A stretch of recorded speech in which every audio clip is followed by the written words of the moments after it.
Welcome back to Extra Shot, the podcast about the funniest stories in sport this week. On the pod today, Michael Van Gerwen's kebab-shop scrap, Neymar hooked on shisha, and an Arsenal star falls victim to a cruel 48-hour prank. My name's Zach. JP is here. Hello, mate. How are you? I'm very well, thank you. Yeah, and Mr. George Wild is also with us. How are we doing, guys? Buongiorno. Jack's off on holiday again. So it's just the three of us. He's in Corfu, and it is, I think, 70 millimetres of rain Good. a day. Good.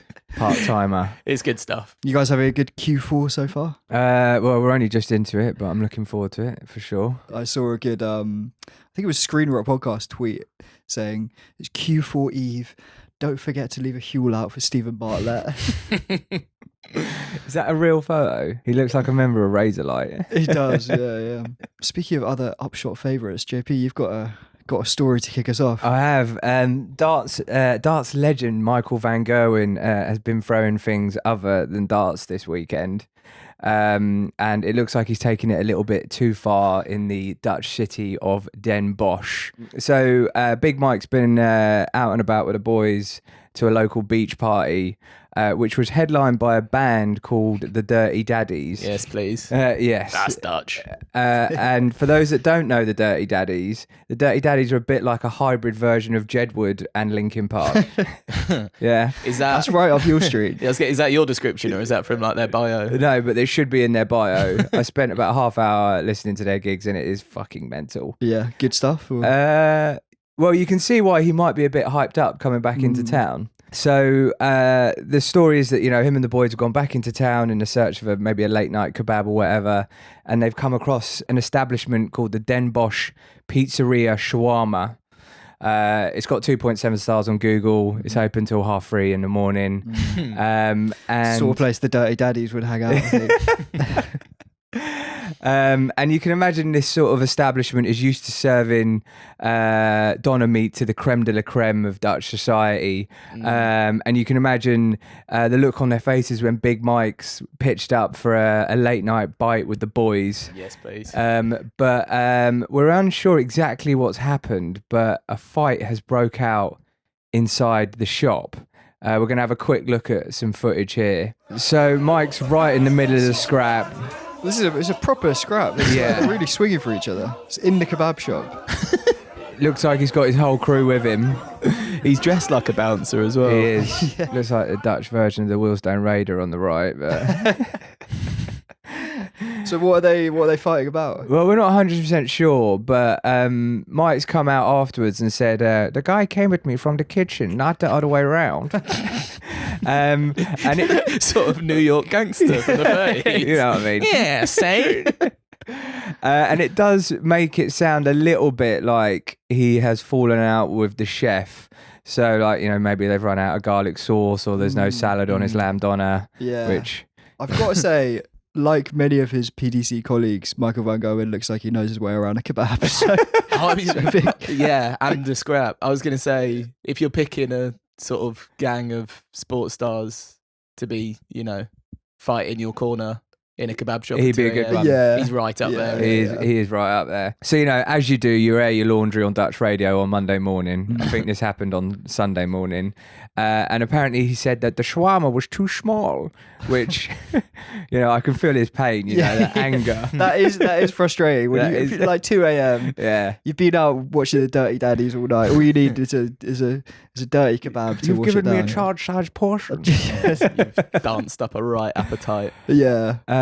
Now, look, we're all guilty of taking it a bit too far after a boys' night out to liquid and envy, but whatever way you look at it, a scrap with the local kebab shop in a great... Yeah, a great look. The local kebab shop is one you really want to be on side with, don't you? Yeah. You want to, because Yeah. if you sort of build up a bit of a relationship, maybe you get a free portion of chips every now and again. Yeah. Extra chicken wing. Can't be scrapping. I don't know whether he's going to get an invite back to the beach party now anyway, but look, it's been a tough year for him. He's going through a divorce at the minute with the woman he's got a couple of kids with, and I think that we can kind of safely say that we can see which kind of divorce dad route he's taking, and it's not sipping Huel and ultra marathons in Norway by the looks of things, you know. His Q4 has got off to a terrible start. real bad start. Awful. Apparently the Dutch radio, like on the morning, they also asked him if he was drunk during the incident, and he said, "Who is sober at 2 a.m?" True. Which I like. True. Yeah. And thanks to Dan for sending that in. Yeah, that is great. Dan is he's a loyal listener. He's been keeping us up to date with the Quincy Promise trial as well. So there's a few updates we're gonna Nice. save for another episode. But one man that you're not likely to see scrapping in your local branch of Abracadabra is Arsenal manager Mikel Arteta. So Mikel, he's got to be up there with the most intense, most serious blokes in the Premier League. He's constantly cooking up these creative ways to instill his players with a winning mindset, which hasn't entirely gone to plan. So we spoke before about him hiring this troop of pickpockets to rob his players during a team dinner and teach them about staying alert. And now he is lining up some equally highly skilled operators to teach his Arsenal players another lesson. So this week, Mikel revealed that his latest plan is to rope in some RAF fighter pilots to teach his squad about communication under pressure. For fuck's sake. It just smacks of like Top Gun Maverick was on the telly last week and he thought, yep, I'm having some of that. I mean, this sounds a bit better than the whole, this duck goose thing. Did you ever see that? What's that? He was like... They're from Top Gun as well, aren't they? Oh yeah, fuck. Maybe that's his thing. But no, he showed all the Arsenal players an image of this duck that looks a bit like a goose. And they're like, well, what does that mean? And he's like, well, you have to interpret different situations in different ways. Wow. Is it going to be like one of those pictures? It's like you either see a puppy or a vagina. Yeah. Yeah. Yeah. I think I know what I remember. Calafiore is seeing. Yeah.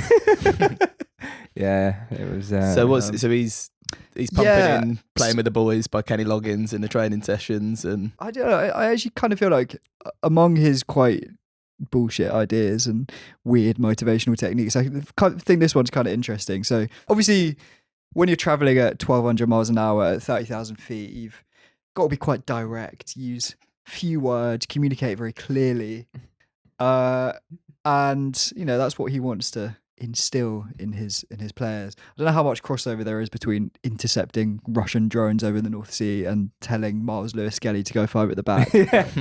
But still, also not sure whether they're going to be incorporating other elements of the RAF fighter pilot training. Can't imagine Riccardo Calafiore being parachuted into the Siberian wilderness and forced to live off rehydrated sachets of lasagna while being hunted by highly trained SAS operatives. I do kind of understand the logic on the communication under pressure thing. Yeah, it's Be clear on what you're trying to say, not like, is this a vagina or a dog? Like, I can imagine that actually being quite useful in a football match. Yeah, Do you know what I mean? Yeah. It's quite like Stephen Bartlett management school type things, though, really, isn't it? I reckon Been they've listening been to a chatting. bit much high performance podcast. Yeah. But it actually wouldn't be the first time that fighter pilots have played psychological games with an Arsenal player. So I came across this story recently about Anders Limpar, who's a Swedish midfielder for Arsenal in the 90s. And Anders was a big name at the time. He won the First Division title and then the Premier League with Arsenal. He won the FA Cup with Everton as well. 58 caps for Sweden. So a bit of a national hero, you might say. So he was the perfect target for the Swedish TV prank show Blasningen. And Blasningen's bag, it's no sort of cling film over the toilet jobby. This was a 2-day, £200,000 prank, which involved hiring fighter jet pilots to convince Anders that he travelled in time. So it all kicked off in 1997 when Anders boarded this light aircraft for a flight from Stockholm to Gothenburg. He thought he was going to the launch of this new beer. He owned a bar and it was a beer for this bar. And he got on board, and on board the plane with him were actors playing scientists. And as soon as he got on, they started to sort of bamboozle him with this scientific jargon. And as they flew, the plane suddenly started to drop up and down and start jerking. Jesus. Wait, so like the pilot's in on it? The pilot's in on it. The pilot's like simulating like turbulence on a flight, but like So he's very jerking the bad. plane on purpose? Yeah. Fucking hell. Yeah, it's So they dangerous. got away with a lot in the 90s. And And anyway, it's the sort of funny noises are coming from the plane. It's big bang. And then the scientist suddenly says, I've done it. I've flown 2 years in time. And they can overhear from the cockpit on the pilot's radio. He's talking to air traffic controller. They're like, flight 217, are you there? Where have you been? You've just shown up on the radar.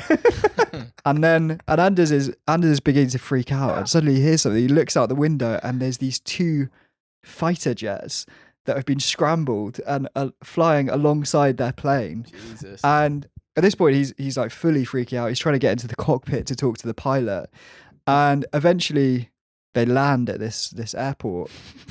And this just shows how far this prank show went. They'd hired this entire airport out. It was filled up with like scientists, people playing journalists. So they land, they come off the plane. He's being all actors. all actors. He's being mobbed by journalists who are trying to ask him questions, gets like shepherded into this aircraft hangar where there's a load of scientists waiting to ask him questions. And he gets told that it's now 1999. They've been missing for 2 years. Surely you're just like, mate, this is impossible. I don't know. He's like hook, line and sinker. Yeah. JP, there were scientists on board. Yeah, true. Fair enough. There was as soon as you see the white cartoon cloaks. character of a scientist going, Eureka, we've done it. So, I'm getting like Back to the Future vibes here. Yeah. I mean, to be fair, I reckon if they did that, if they tried that on Cole Palmer now, I reckon. Yeah, I mean, does Cole Palmer know what year it is? Strays. Anyway, they're going fully in on fooling him. They tell him that his family's had a funeral for him because he's been missing for 2 years. Gets given a newspaper that shows that Norway won the World Cup in 1998. Anyway, this whole thing goes on for 2 days. Also, the Norway thing, presumably there's a bit of a like rivalry there, Sweden Norway. So they're just really digging it, trying to put the boot in. Well, your family thinking you're dead is probably the worst bit. Yeah. 2 days. Like, okay, my family think I'm dead. All right, yeah, that's it. What? Norway? So yeah, it's going on for 2 days. He's completely freaked out. And then there's no reason for this prank to go on any longer than a couple of hours. Yeah. It's completely unnecessary. They've got what they need. But eventually the TV host jumps out and reveals that, of course, it was all a prank. And Anders said later, I felt like I had a rucksack full of stones just fall off my back. I was so relieved. Surprise! To be fair, that sounds like mad and really cruel, but I can see Arteta doing that. What, like psychologically? Him jumping out and being like, challenge this is him. so you always stay in the moment. Never look to the future. Always stay in the moment. Yeah, it's like it's 2030. You've bottled the league again. Max Dowman just shaking. Well, apparently, this Swedish TV show had done a similar thing with a Canadian guy 2 years earlier, and he ended up in such a bad state that he was having like psychological help afterwards, which you can understand. Yeah, like, it would and really mess you up. He's not strong enough. Worked. He's not strong enough for one of Arteta's teams, then, is he? That guy. Yeah. So they did it with a Canadian bloke. He needed psychological help, and they thought, brilliant. Yeah, let's try around. Let's do it again. Let's do it on Anders Limpar. Yeah, let's do that again, but bigger. Yeah. But it was a bit. We were chatting a little while back about Darren Brown, that Trick or Treat show. Oh yeah. Where they would do some fucking cruel stuff to them as well. But God bless the 90s. Child's play compared to what they're up to in Sweden. So yeah, anyway, this whole 2-day ordeal for Anders ends up getting cut down to a 1-hour show. And apparently for years he was considered a laughing stock in Sweden because he'd just completely fallen for this. Oh, bless him. Fans of the Brazilian side Santos might be wanting to give that kind of shock therapy to their star man Neymar. So a bit of a furore kicked off over in Sao Paulo this week. So obviously we've spoken before about it. Neymar's been pretty shit since he rejoined Santos. Lots of rumours that he's been partying a lot, not taking things massively seriously. It's not like him. Exactly. It's really not what they were expecting. To be fair to him, he's been out with injury quite a lot. But this week, the Brazilian journalist Rodolfo Gomes came out with some very big allegations. So he said on his show that Neymar is hooked on whiskey with energy drinks, smokes shisha, and only goes to bed at 4 to 5 a.m. in the morning before training. Feels a bit Neymar-ish, doesn't it? It does, yeah. You can imagine him up sitting on Fortnite with a big can of Monster, can't you? There was a big allegations, and obviously it caused quite a big stir in Brazil. This journalist also claimed that training sessions have been pushed back so that Neymar can attend. You'd be knackered after that, wouldn't you? Yeah. Apparently, Diego Maradona used to have a similar situation in Barcelona before he joined Napoli. Just with a big bite of Coke. Yeah, exactly. Well, that was actually when he got into Coke. But the manager would like move these training sessions back to the afternoon to accommodate his lifestyle. There was this story of a journalist going to visit him. I think he was out injured, to be fair, at this time. But the journalist goes to Maradona's house in the middle of the day, and he's just asleep on a bed in the garden, surrounded by people drinking, snorting Coke off a ping pong table. Sounds like a good crack on. Yeah. I should say there's no suggestion that Neymar is doing anything quite like that. Yeah. Well, he also denies the energy drink thing, right? He does, yeah. So his management put out a statement saying that the allegations were reckless, defamatory, slanderous, and false. Well, so he denies the energy drink thing, but not the booze or the shisha thing. No, sorry, I meant all of it. He's denied, yeah. He denies all of it. He's now suing the journalist, right? Which, to be fair, he does have the funds for an extended court battle. Because we spoke a couple of weeks ago about him inheriting the fortune of a Brazilian billionaire who died, and having never met Neymar, decided to leave his entire fortune to him. Yeah. Like $1 billion or something. It was a ridiculous amount of money. Keep you in Monster, wouldn't it? Yeah. So to be fair, I don't think he really needs that Santos contract anyway. If you're getting a bill, get on the shisha. So anyway, we'll keep an eye on that story to see if the Neymar's court case develops. So I don't know if either of you watched any Champions League matches last night. I know Chelsea were in action. Chelsea are off the mark. Yeah. Which I'm happy about, yeah. Liverpool lost, which I'm also happy about. Well, Real Madrid did win, although it was a little bit of a mismatch. So I don't know if you saw, but they were drawn against Kairat Almaty in Kazakhstan. Didn't Chelsea play them last year, mate? We played a team in Kazakhstan. I think this one. So there was another team, Astana, are they from Kazakhstan? But this, like Kairat Almaty, they're like close to the border. They're like close to the border with China. Yeah, so I mean, it's the furthest east a Champions League game has ever been played. Fucking hell. Basically, I mean, there's like part of Kazakhstan is in Europe, and a big old part of it is not in Europe. And this, Almaty is the big old part not in Europe. Yeah, it's closer to China. It's about a 4-hour drive from China. That is not Champions League. Yeah, exactly what you need after a 5-2 defeat. Or this is it. So that was on Saturday, Saturday, and then Sunday morning they had to jet off for 4,000 miles, get straight on the plane. 4,000. I know. And so they arrived however many hours. I think it's like an 8-hour, 9-hour flight. Obviously, this draw is a big old deal for Almaty and for Kazakhstan. You know, the whole country is very excited. Not least the city airport's PR team. So they did not waste a minute mining the visit for content. So the players, like you say, they've just lost 5-2. They've had a 4,000-mile flight. And as they get off the airport had set up a yurt by arrivals and hired a band to play the Champions League anthem on traditional Kazakh folk instruments. We got a clip here.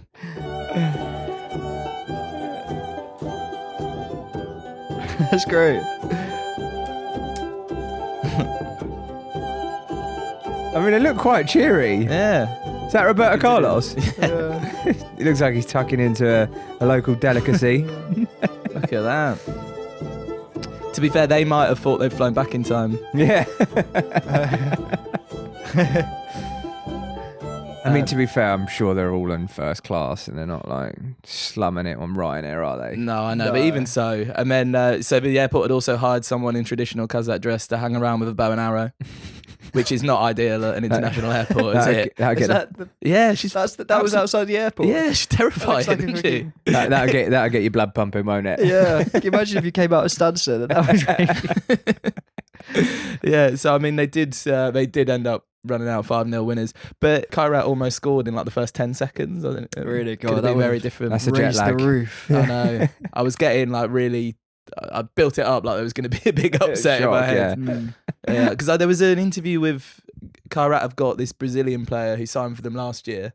And he said when he first turned up, the city, like the air in the city was so dry that he just instantly got a nosebleed as soon as he tried to train. Got acclimatized. Yeah, and that happened for a month until he was able to Really? play any games. So I was thinking, maybe the whole starting 11 for Madrid would just be. Yeah. But yeah, sadly not. Anyway, speaking of long journeys, the Pittsburgh Steelers travelled 3,500 miles to play against the Minnesota Vikings in Dublin last weekend. It's actually 500 miles closer than Real Madrid travelled, which is mental. So it's the first time an NFL game has been played in Ireland.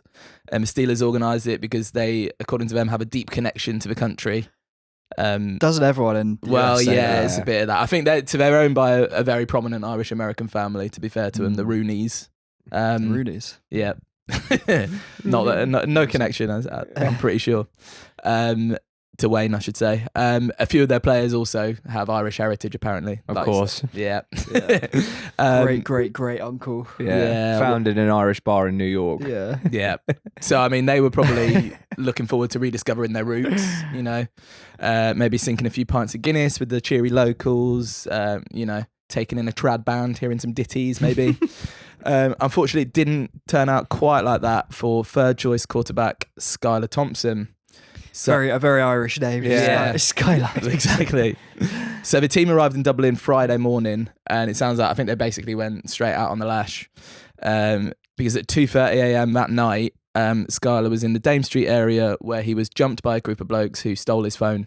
Were they on electric bikes? Were they off? Oh, I don't know. I think they actually jumped him rather than just snatching it. Oh, really? Yeah. So I'm getting like Piccadilly Circus late at night. Yeah, vibes. no. I think it was maybe outside a club, and they all actually attacked. He was fine. He only had minor injuries, but probably not exactly what he was expecting from his big trip. His iPhone 17's gone walkies, basically. Exactly. Yeah, well, that's right. So obviously, he's probably his pride's hurt. He's got a few minor injuries, and he probably wasn't too popular with the rest of the team. Because after that, they were all then banned from going out on a Saturday night. Is this that would be post. This is all before the game. The game was on Sunday. The game was Sunday. Well, surely they're banned from going out on Saturday night anyway. You'd have thought so, but apparently, nah. But if your third choice quarterback, I don't know much about American football, have you got much chance of getting on the pitch? Well, no. So he was already injured. Right. Oh, so he was just there for a laugh anyway. Yeah. Let him let him get out. The other way to look at it is he's already got an injury, and he's just attacked by a group of blokes. Yeah. I like to imagine that he got attacked. He was just walking around Dublin with his family tree, trying to Trying to find his great uncle. Uncle Paddy, is that you? He's not going to be hanging around after that, is he? Find his great uncle in Kilkenny. Yeah, bless him. I guess after that experience, on his next visit to Ireland, Skylar will probably be locking himself away in the safety of his hotel bedroom rather than strutting the streets of Dublin in search of some bacon and cabbage. And if he does do that, he will probably want to stream all his favourite shows from back home. So Skylar, may I recommend NordVPN. NordVPN allows you to change your location to wherever you want in the world, which means you can watch all your favourite shows and stream sports events that are not available in your region, including maybe the Minnesota's next game in Dublin, wherever you are. And NordVPN have been very kind and offered Upshot listeners an exclusive discount.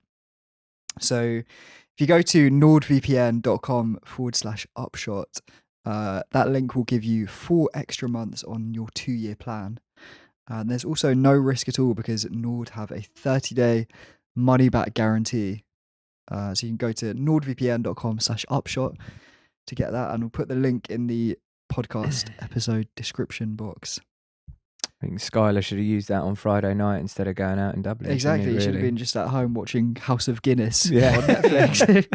You get everything you need from Netflix, mate. Yeah. Anyway, before we were talking about Anders Limpar's cruel experience on Swedish TV, but Anders is far from the only sports star to be tormented on the screen. So one of my all-time favourite videos is the time England cricket legend Monty Panesar went on Celebrity Mastermind. It's honestly, it's one of the all-time bad quiz performances. Had an absolutely torrid 2 minutes in the famous chair. We've got a clip of it here. Birds described as pelagic spend most of their lives flying over what? Sky. Sea. In what 97 film do a group of unemployed men in Sheffield become strippers for a night at their local working men's club? The Dream Boys. Full Monty. In which city is the Olympia Stadion built for the 1972 Olympics and where Germany's national football team played international matches until 2001? Athens. Munich. In an 1819 poem, what season of the year does Keats describe as a season of mists and mellow fruitfulness? Oliver Twist. Autumn. Did he get one? He does get a couple. Yeah. One of the questions is how many holes are there at a snooker table? How many pockets? And he gets it. But isn't that the first question as well? He gets the first question right, and then after that, It goes to his head. I think like if you start going on that like sort of trajectory where it's getting worse and worse and worse, like it probably gets to your head, doesn't it? Yeah. the thing, yeah. I mean, like some of them were like hard, but you just say pass. Yeah. The season one where it says Oliver Twist. That is damning. That is. Which season does the John Keats poem refer to? Spring, summer, autumn, or winter? Oliver Twist. Yeah, fuck Oliver Twist. Fuck off. Yeah, you can. I mean, it is. I can imagine that when you're in the chair, lights are on, cameras are on. Yeah. You do freeze a bit. But, anyway, it's a great clip, but it's been for many years a bit of a subject of ridicule for poor Monty. It was dug up last year or the year before when he had a short-lived shot at becoming an MP for George Galloway's party. Which, I've got to say, it wouldn't fill me with a massive amount of faith seeing that clip from the guy who, is supposed to be campaigning for better transport links for my region, and he thinks that the German national team plays their home matches in Athens. Yeah, bless him. He did pull out of the election campaign after a week. A lot of piss taking, particularly focusing on that video. Yeah. And anyway, it seems like all that mockery has stuck with Monty, because last week he took to the streets to prove that he's not quite as bird-brained as he seems in that video.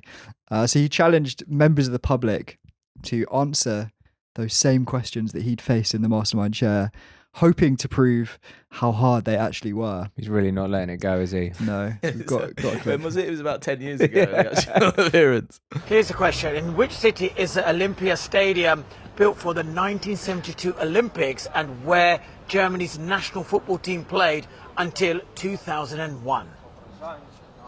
It is in Munich. You've got that right. Wow. So surprised. I can't believe you got that right. What? Was that a hard question, easy question? I think it was all right. Yeah. Germany, Olympic Stadium. Yeah. Perfect. Well, I said Athens, so there you go. I found it hard. Yeah. Thanks. See, someone's got sympathy for me. What is the title of the first Chronicles of Narnia book to be published? Oh, jeez.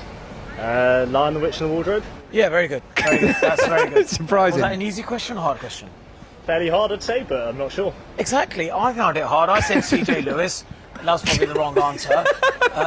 But what was the difficulty about the question? Well, I just don't have the general knowledge of that subject, I suppose. Exactly. The general public don't have the general knowledge. How am I You got supposed the to get question this right. Here's a question now. Kimberley, named after a South African city, is a rich source of what very precious stones? Diamonds? That's a very good answer. Very good answer. I said pass. surprised. I didn't know. Obviously, I was under pressure during that time. Why was that such an easy question for you? It wasn't an easy question, I just guessed. See, I told you these questions are hard. It wasn't easy for him. I had to pass. He got it right. And obviously, you've beaten me. Okay. He's just a baffling man to have a conversation with. Do you think that's like a bit of like therapy for him? He's trying to like prove that the answers are difficult. Yeah, I mean, I think I get the feeling that he's been living with this for a long time. Quite And some time. I mean, we have dug it up before, and I guess we're not the only ones. But he's trying to prove them wrong. But yeah, he seems quite bemused when they actually answer a lot of the questions correctly. But he's How did you get that? But also when people are trying to be nice, he's like, how'd you get? He's like, yeah, I guess just lucky, I suppose. I suppose it was quite hard. And he's like, exactly. He didn't get it. I didn't get it. No one can get it. It's the one where the guy's like, yeah, I guess it was quite a hard question. And he's like, exactly, it's a hard question. And the guy had got the question right. It's like general knowledge. General public doesn't have the general knowledge. Yeah. Yeah. Mad. Yeah, I don't know.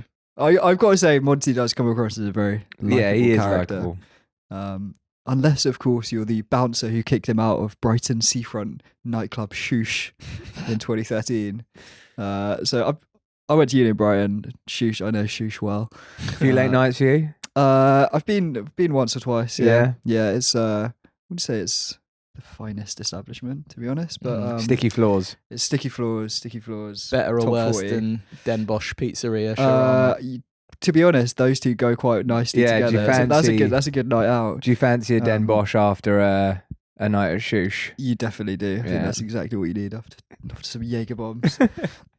Anyway, Monty was kicked out of Shoosh in 2013 and responded by going up to the promenade above the club and pissing down on the bouncers. Ooh, Which resulted in him being sacked by Sussex, his Sounds county very- side. sounds very Berghain piss goblin. That. Yeah, maybe he thought they were into that. Yeah, they weren't. Yeah, Oh dear. Bless him. but He probably didn't know any better. other than that, I think he seems like quite a sweet, if simple. Yeah. simple man. Yeah. Now you've ridiculed that. He's going to be doing a YouTube video next week. Yeah. Going up to people. Where would you relieve yourself? You've just been kicked out. See? Yeah, if The you general were a bouncer, public would have you'd pissed on the you'd bouncers. liked it, wouldn't you? I pissed on the bouncers. It's a hard situation. Actually, Monty is not the only sports star whose geography leaves a lot to be desired. So non-league side Spalding United travelled to Bury St Edmunds in Suffolk last week to take on Bury Town. Unfortunately, they were without star defender Lewis White because he accidentally drove to Bury in Greater Manchester instead. I've got to say, if Bury St Edmunds, the team name is Bury Town, did you say? Yeah, That is- yeah. That is confusing. It's kind of confusing, but I mean, he also plays in the Southern League, which is a bit of a That is a giveaway. Yeah. that's a bit of a giveaway. Also, do not have team buses in that sort of. I guess div? not. No. Yeah. So yeah, wasn't. So yeah. So anyway, about 3.5 hours away, I think. from At where least it's go. meant to At least be. go in convoy. Yeah. Yeah. So the whole thing was not ideal, particularly as Spalding found themselves down to 10 men and trying to see out a draw towards the end of the game. Fortunately, Lewis did make it back. So he realised his mistake as soon as he arrived in Lancashire. Immediately turned the car around and was able to hot foot it down to Suffolk in time to play the last 7 minutes of the match. Oh, okay. So he So that's commitment. arrived mid-game. He like at the end of the game. Yeah. He arrived. Like I say, he got there to play the last 7 minutes. They actually saw out a win, Oh shit. So he and then he did drove his straight job. back to his house in Leicestershire, completing a 7-hour round trip. Nice. That's You'd be great. fucking fuming, wouldn't you? Yeah. I don't know what his like appearance fee is for Spalding United. Maybe but like I reckon less than £200. What do you he'd do reckon? well if it's covering the petrol. I just love the idea of him arriving in Bury and just like wandering around the town asking where the game is. Is there a match on today? Isn't Bury the team that didn't they? They're the one that went out of business, didn't they? Is there? I don't I know. think so. Imagine They did, yeah. They are, yeah. Yeah. Yes. Is there a team there now? Maybe there's one of these. There like, is no Phoenix there is clubs. no football team anymore. Yeah. Right? He's like, what? He's like, you've gone 2 years into the future.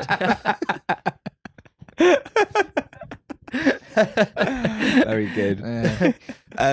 Not dissimilar to the story we told a few weeks ago about snooker star Neil Robertson. Do you remember that one? yeah. So it was actually an old story, but I'm pretty sure he'd accidentally driven to a village in Cornwall called Sheffield instead of driving to the Crucible, which is That's worse. I think like Sheffield. Surely you know like the sort of neck of the woods that Sheffield is. Well, no, and he'd done it in like Barnsley as well. Apparently, there's a tiny village called Barnsley, and he'd gone there instead of to the Barnsley Metrodome.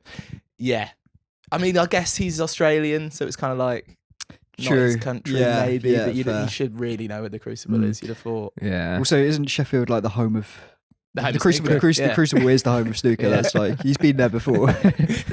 Yeah, I think the village in Cornwall, it's like a hamlet and it's got like a population of about 30 people. But you know when you're typing into the TomTom and it comes up with like sort of suggested areas, sometimes if you're like... The TomTom, I think you've been on the same flight as Anders Limpar. You know what I mean though? And it comes up with like suggested places. Yeah. Easy mistake. I just like, him rocking up in Cornwall. This ain't no home of snooker. Yeah.